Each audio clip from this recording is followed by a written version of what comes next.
আপনি কি সাইদির বিপক্ষে সাক্ষী দিয়েছেন? দিছিলাম। কি জন্য সাক্ষী দিয়েছিলেন? আমার ধরে লয়ে গেছে পুলিশ। পুলিশে ধরে নিয়ে কি বলছে? ওই আমার ঢাকা লয়ে গেছে, নিয়ে সাক্ষী দিতে হইবে। তা আপনি ইচ্ছে করে দেন নাই? না, এলাকার নেতা করে কাছে কেডা কেডা এলাকা জড়িত? এলাকার নেতা কেডা কেডা কার কথা সালিশি করছে না, না, সাক্ষী না, দিছো? না। হ্যাঁ, তো আপনার সেন্সে কেমন যে আপনি আমার গরম? সেন্সে ওই আইসে গেছে ওই রুহুল আমিন। আপনার কয় টাকা দেওয়া হয়েছে এই বিষয়ে? আমার কোনো টাকা টোকা দেয় তা না। আপনি খালি খালি মিথ্যা সাক্ষী দিয়েছেন? মিথ্যা সাক্ষী কি আমি গাই থেকে দিচ্ছি? কিসের দায় খেয়া ছিল? কিসের দায়? তো মাংস করবে, তোমারে মাংস করবে।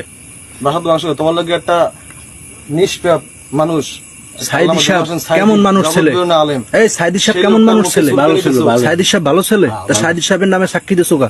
কর্ম কি আমার হ্যাঁ? চাপে ফেলাই কি চাপে দিছে? পাড়ায় আরো তো মানুষ আছে, কেউ তো চাপ দিলে না। পিছনে ছিল কেডা কেডা? সাক্ষী দেওয়ার পিছনে ছিল কেডা কেডা?